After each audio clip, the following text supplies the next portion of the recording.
I am scared to death for our country as a man who grew up poor, for people on fixed incomes, for retirees. What he is doing is destroying the most reliable, lowest cost power grid that the world has ever seen. Are your ears ringing? Because after last night, my emails are still crackling. And here's all the proof you need. What happens on Fox Business clearly doesn't stay on Fox Business. Just call it when bosses bust out. And did this coal CEO ever bust out? Robert Murray giving the president a thing or two, the business, if you will, for hurting his business. And it all happened on Fox Business. Like the coals, this guy's fired up. And last night on FBN, this coal CEO let her rip. It is a redistribution of the wealth between the states. It is a higher plan to get government control over the electric power system in this country. I grew up poor, and people on fixed incomes and people who are poor, the poverty-stricken people are going to be hurt the worst, had better be scared to death about what Mr. Obama and his EPA are doing. Plus the fact that anyone that manufactures a product for the global marketplace is not going to be able to, because low-cost electricity, Neil, is a staple of life. We have to have low-cost electricity. The man is absolutely destroying it. I'm going to ask you probably a very impolitic question, but do you think a lot of this has to do with politics? Now, you've been a very vocal critic of the president, and you're a big cheese in this industry, but there are others, or some of your colleagues who've expressed similar reservations about the president, and this is his tit for tat.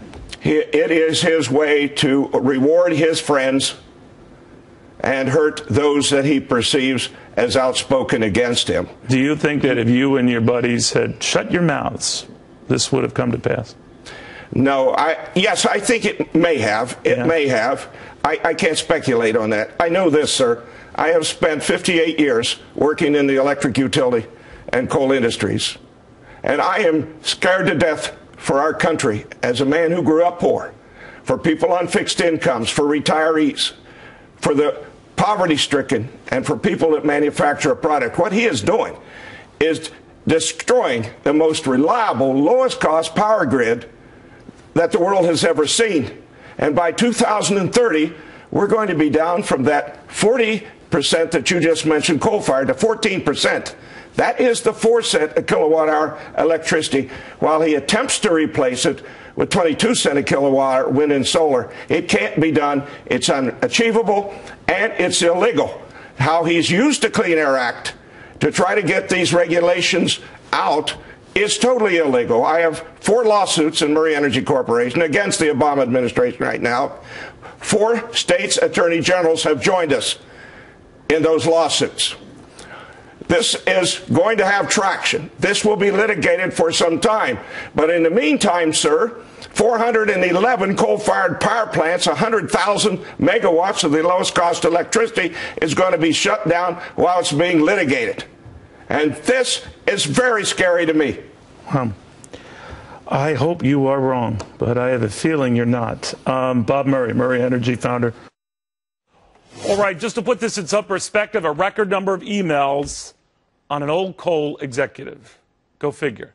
But there you have it. A CEO who insists that the president's policies are hurting his business and hurting Americans. So, right or wrong, the Fox Business Network's Dagan McDowell, Paul Mangiamelli, the CEO of Bennigan's, and Democratic strategist Rick Unger. Dagan, what do you think it said that just the regulations alone and what the coal industry has to do now, they're going to cost a lot? They're going to cost a lot, and those costs will be passed down, Neil, to those people, those Americans who can least afford those price increases. The more that is passed on to these people, if you're lower income, that is a regressive tax on this country. This year, you're going to have power prices at the retail level going up the most they have since 2008. Double-digit increases, adjusting for inflation in many states over the last decade, and there is more to come. And we can start talking about every other thing that the Obama administration has done to raise costs for those Americans. You know, I raised with him, but he kind of dodged it, Paul, this notion that would he have gotten the heat he did, and his industry the heat it did, if it had been less critical of the president right from the get-go. In other words, he came out the gate not liking this president, came out the gate being very dismissive of the administration's concerns about the coal industry, and then he sort of planted the seeds himself for this. Mm-hmm. Well, you know, in our industry, let me put this in perspective. We're working on very slim margins. I mean, the profit margin in the restaurant business for both franchise businesses as well as independent businesses are 5 to 10%. So when you look at the compounded effect of the weather for the first quarter of this year, the increasing labor because of Obamacare, and we're seeing increased labor because of it. We're looking at commodity prices across the board are up already, so the cost of food is already up. Rising taxes, and all of this is impacting that very fragile margin.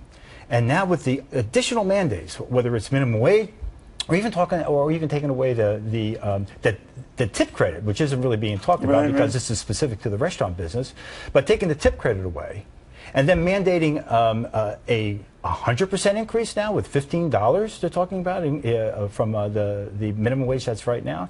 Well, the president, he's looking at 10.10, but others have pushed $15. Right. I mean, Seattle now is just trying to get it. The winds are not favorable. They're not favorable at all. And I don't know who gets 100% increases in their wage, but all of this on a compound basis, I'll take him on myself. But on a compound basis, it's deleterious to our business, and it will put more fragile businesses out of business. And I don't know how that hurts. Well, I think you hit on a key point, but Rick, my own thing, whether you agree or disagree with what these are, I'm just saying is now the time, when, you know, the rock is just exploding, to be expecting Americans, for whatever clean air push you're making, to pay 30% more for their utility bills. The problem is they're not going to. Look, I thought whoa. They're not going to. They most certainly are. Let me explain why. The emission standards are such that the average hit for coal companies is going to be 30% more in cost. Do you think that there's a good chance that since they account for about half your utility bills, those costs are going to be passed along? Some of them will, but let's get some facts straight. Because wait, stop. I got it. No. You make stuff up. Let me ask you this. Do you think utility bills are going to go up as a result of this? Yes or no? Utility bills will go up, not nearly as much as you think, but some. But you know what's going to come down? The actual savings that we get on the side of on the health industry because of what this stuff causes. Do you know that there's a reason this was backdated to 2005? You do know it's 30% off 2005. You do know that the coal industry has dramatically cleaned up its act. That's right. That's my point. But not enough for you. Hang on.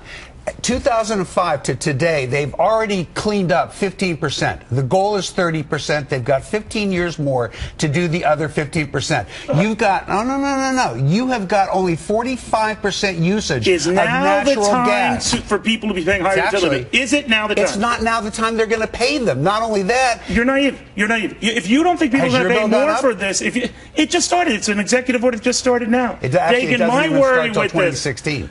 Dagan, my worry with this right now, to a coal industry who knows a thing or two about his own business, when he's cleaned it up to the degree he says, yes, there's always more to do. Right. But that we now, at a time, a very delicate time, as far as our energy balance, that we are exposing ourselves at a very, very vulnerable time. What do people tell you?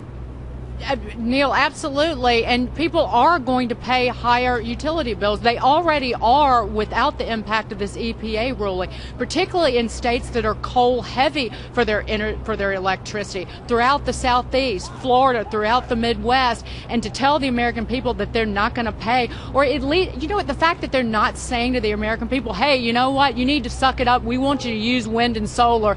Deal with it. That's not what they're telling people. That would be fine. If you want to say wind and solar, if you're going to say, Paul, be all in on all these other energy alternatives, that's fine. But you're singling out coal, you're singling out fossil fuels, you're singling out with the Keystone delay for whatever reason. So you're not all in. And I'm all in. I'm okay with solar. I'm okay with it. I'm all in on everything. So I'm asking you, do you think that this selective strategy, targeting something that we have quite a bit of, and I think to Rick's point, maybe clean up a little better, but if we have quite a bit of it, and we have quite a bit of natural gas, we have quite a bit of all these other energy sources, and we are putting constraints on them at this time, is it a good time to do it? No, absolutely, positively, when is? Unequivocally, when is? No. Because listen, we're already, look, this recovery sure does feel a lot like the recession, doesn't it? I mean, everybody, in terms of the business side, I mean, you're talking about on an individual side, that's one thing. On a business side, look, we're all working with fragile margins. So if you increase the cost of utility on top of everything I just mentioned, you're putting businesses out of business. So how does that help anything? How does it help the 6,600 people who get sick every year because of it? Well, what about you're them? a lawyer. You're a lawyer. Yeah. Let's talk well, about. I'd like the answer. No. How about the? No, ask me this. You're a lawyer. Is it? This is done by executive order. Yeah. This is giving the EPA the power without checking Congress, without doing anything. Have to. By the way, if it was reversed and this was George Bush doing it, you would not be saying that. I would have thought. You would not be saying Yes, it. I would. No, you wouldn't. Neil, this is not fair. Do you think something that affects all the nation's utilities and all the utility payers? Do you think this should be done by fiat, by executive order? By the way, it was done by George Bush when we Do changed you think the that this is rate. fine? Do you think Yes, this is fine? it You're is. perfectly fine with it. All right, so Dagan, there you have the guy saying that it's perfectly fine for the legal fiat to have this move made now. I'm saying, let's say legally it is. I'll defer to the lawyer that it perfectly is. Absolutely. I'm saying now is not the time to be doing it when I see Iraq literally imploding as we speak. And gas prices going up because oil prices are going up. And by the way, you crack down on the coal industry. Do you really think that the EPA and the White House is going to embrace the fracking movement and the shale movement and natural gas with open arms? Yes. Oh, really? But They're going to get a really warm welcome? Are they embracing the fracking movement? She said the White House. Dagan said but wait a minute, you're saying that we're embracing fracking? I said New the York EPA. has not yet embraced fracking. Pennsylvania has. Most other We're states not have. embracing But Dagan traditional energy. Dagan didn't say New York. She said the How White about House. And the White House has embraced fracking. How about people of your ilk, to be nice? Of my ilk? I embrace fracking, so that's my. Are we? I guess I've been here's what I very mean. supportive of this fracking. comes. You mentioned the tenuous nature of our recovery, and we're all for clean air. No one wants to be dying of dirty air, but we are now saying it's like they singled out an industry here. And I'm just wondering what's next after they succeed with this. Well, you yourself have said it's gotten better, right? It has gotten all right, better. So, but not good enough. Not just because of coal. There's been a. You guys, you're just avoiding the facts. But there's only one solution. You're avoiding the reality of the average person. We've seen carbon reduction of 15% since 2005. Did you hear this CEO who knows his business? I think No, it's you know better what I than heard you. the CEO? He knows his business, but you just said it. His business. He owns that business. He knows this is bad for his business is 40%. His business is 40% of our utility bill. And his business is over. There are new ways. We There's have natural coal coming gas. out the yin-yang here. Natural gas. What do you think of that? There's only one thing to do. It's clear. There's Monte Cristos at Bennigan's. Okay? There's turkey o'tools at Bennigan's. I'm already in. Willie, You said We Monte got 2 Cristos. pints of beer. Go to a Bennigan's. Go to a new steak nail coming out. Cuban Go to Monte a Wall of Cristos, Heroes. or are they Dominican Monte I'm telling you Cristos? guys, there's That's a only one timing thing. for I'm everything. only coming if they're Cuban. There's a timing for everything. This is a bad timing for this. But I'm telling you, given the email response we had from this gas, and we had just with a cavalier approach to this, it's generating enormous heat. We're going to have a lot more on this on Fox Business tonight because the implications go way beyond this.